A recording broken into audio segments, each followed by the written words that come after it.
Right, let's start with the background. Can you tell us a bit about the background to Gangs of Rome, why you did it, and what's interesting about the background to the game?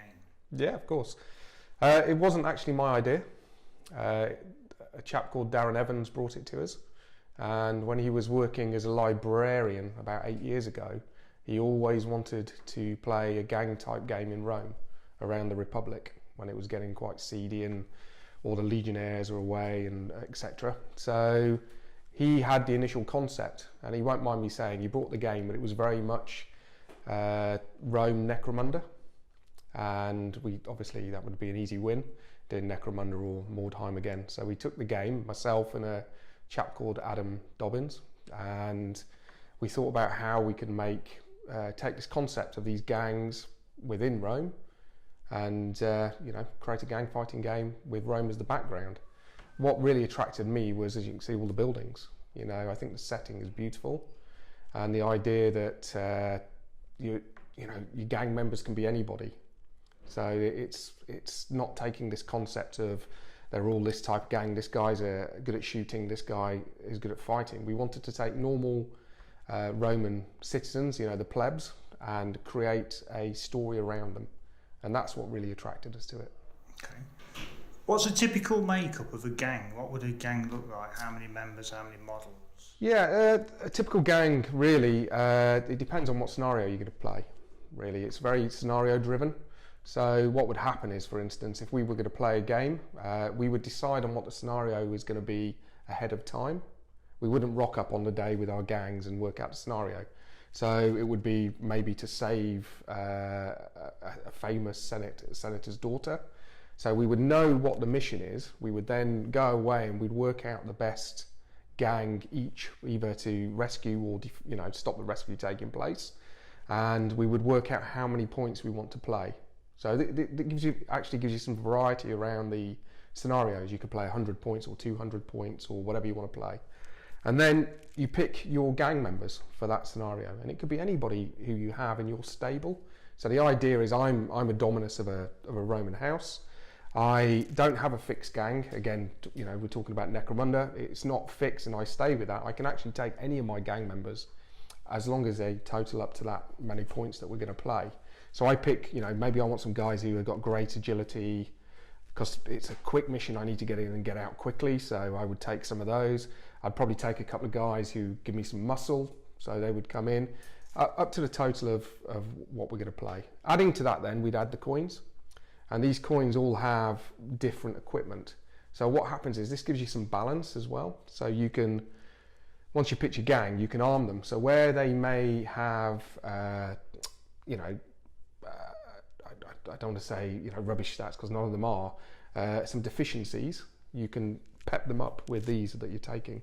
So you would then use these to bolster your gang, and also to give them some abilities or some equipment that they may need in that scenario.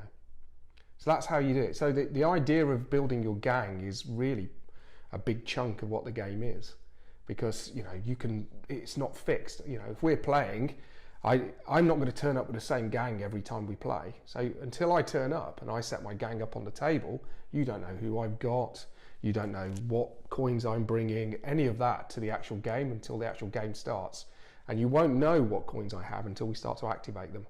So every time it's quite blind. So it's one of the things we wanted to do, because when you play the same people a lot of the time, you know what armies they have, you know what gangs they have, you know how they're going to play. Every time you play, you don't know what they've got. Okay, right. What things excite you about the game when you're playing the game? What are the parts that you think, oh, this is really good? Yeah, and I like doing that with my models. What's the USPs kind of thing? There's some real. We try to be innovative, is what we want to do. Again, it's a gang game. People automatically think of other gang games that are out there or other type of things. So we wanted to come up with some really cool mechanics, but that work in the game. They've not been created just to make it different. So the number one thing was, when we started to play, we played without any mob. So Rome was empty, and it felt empty when we were playing. So adding the mob to the game, and you can add as many stands as you want depending on the scenario. all of a sudden change the feel of the game. So I think that's quite unique. I know other games do have living, moving and breathing bits, but for this, it really does add to it. So interacting with the mob moving, the mob may join in the combat, being able to hide in the mob and pop out somewhere else, all of those elements all of a sudden make it, a very, very tactical game. You might want to move the mob near to somewhere you want to come out. So that's, you're not just thinking about your gang members, you're thinking about everything else on the table. So that's pretty unique. What else I like, it's quite a fluid game. You have actions, but you can pretty much do anything that you can think up. So there's all the basics, moving and fighting and brawling and shooting and all of that. But also there's agility tests. So if I want to run up here, jump over here or climb up there, etc., I can do any of that. The rules are quite open and quite fluid to that. Every action that you want to do has an agility score or an agility test. So you measure how far it is, the actual distance that you're moving over, then you just test on your agility. And if you're successful, it happens. If it doesn't, in most cases, you'll stop where you are. If you're up high trying to jump from one to the other, though, obviously you can fall and cause yourself more damage. But all of a sudden now, you can do anything that you want to on the table. Okay, right, good. And how about support for the game?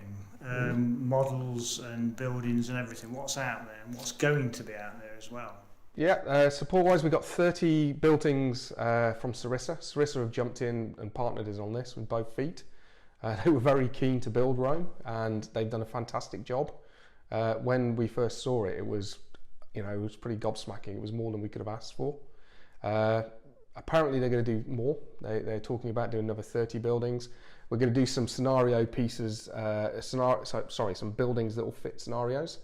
So we're talking about having a big crane for the centre of the table, raising an obelisk with lots of this scaffolding around, and we'll write a scenario around there, add some crane crew, so they'll have some special rules. And that's something that we can incorporate. Every time we want to just tailor things or add things, we can do stuff around there with the scenarios. So that's one of the things. There'll be lots more scenery. The initial range of miniatures are out and on the site. But we will be doing more fighters. The ones we have currently at the moment, I've got the typical toga or not much on. As they go forwards, we'll start to bring out more clothed. There'll be more clothed, some with hoods, maybe little bits of armour hidden underneath. So we will bring out another range of fighters and then keep doing that as well. We've got a scenario book written, a campaign book, which is currently going through an edit at the moment, which is 13 scenarios which you can play through. They all link, and it's a run to the Senate. So it ends with you trying to become a senator. That's pretty cool. The site itself, the actual site, has a community area, and we'll continue to build. And we're looking to release 1 or 2 scenarios a month, which people will be able to just go on and download and play. And we're already planning the first event, which will be a month or 2 after release. So it'll either be a boot camp type of event, and we'll probably play some more competitive games around that too. So there's plenty going on. We got plenty planned, and again, the way that we've written the game is it's quite open. So we'd want the community to become involved. We'd want them to make suggestions. We're very keen to create, what the players want, really, within reason, of course. Right, that's great, Andy. Thanks very much. Well, my pleasure. Cheers.